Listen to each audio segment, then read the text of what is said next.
সাভারের সাবেক সংসদ সদস্য,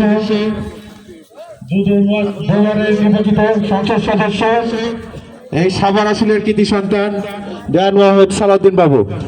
প্রধান অতিথির আগমন, প্রধান অতিথির আগমন, প্রধান অতিথির আগমন।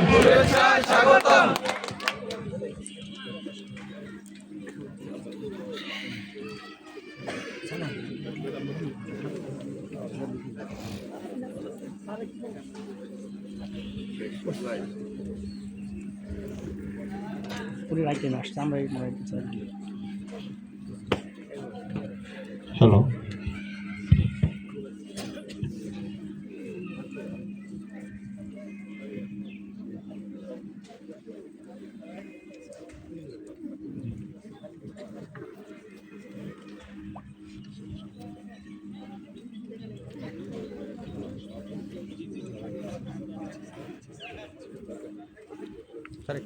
বিসমিল্লাহির রহমানির রহিম। আসসালামু আলাইকুম ওয়া রাহমাতুল্লাহি ওয়া বারাকাতুহু। প্লিজ আমাদের আজকের এই মত বিনিময় সভায়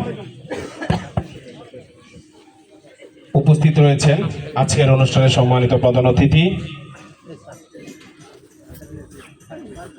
ঢাকা জেলা বিএনপির সাবেক সভাপতি এবং ঢাকা 19-এর সাবেক সংসদ সদস্য এবং বর্তমানে ধানের শীষে মনোনয়নপ্রাপ্ত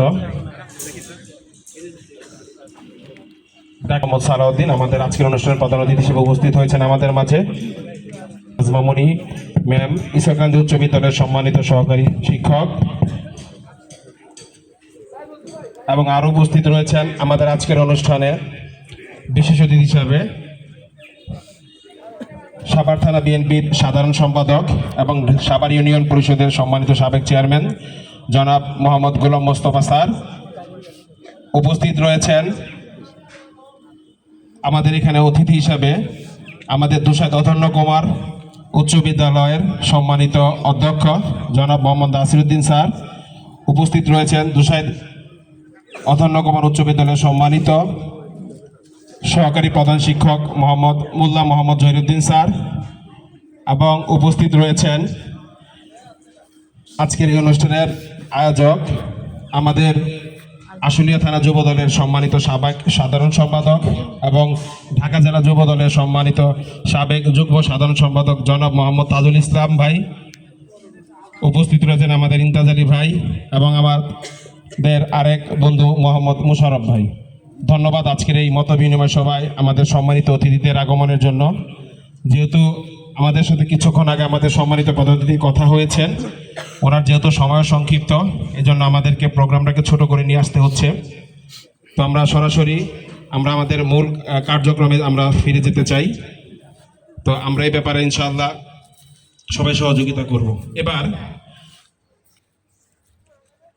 আমি প্রথমে আজকের এই অনুষ্ঠান শুরু এবং আমাদের আজকের এই অনুষ্ঠানের সম্মানিত সভাপতি হিসেবে আমাদের আসন গ্রহণ করেছেন চৈতালি কিন্ডারগার্টেন এন্ড হাই স্কুলের সম্মানিত প্রতিষ্ঠাতা পরিচালক ও প্রধান শিক্ষক জনাব হাজী মোহাম্মদ আব্বাস আলী স্যার।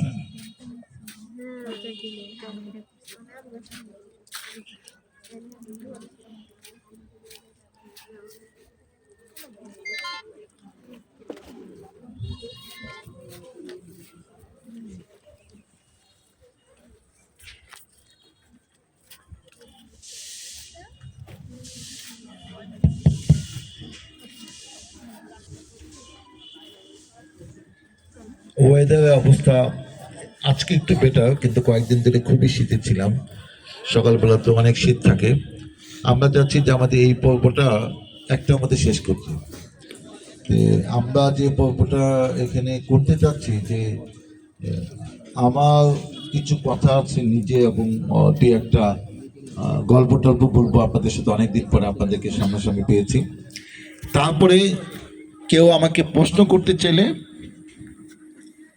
প্রশ্ন করতে পারবে, কেউ যদি অনুভূতি প্রকাশ করতে চায় যে আজকে আপনাদের কেমন লাগছে সেটাও করতে পারবে।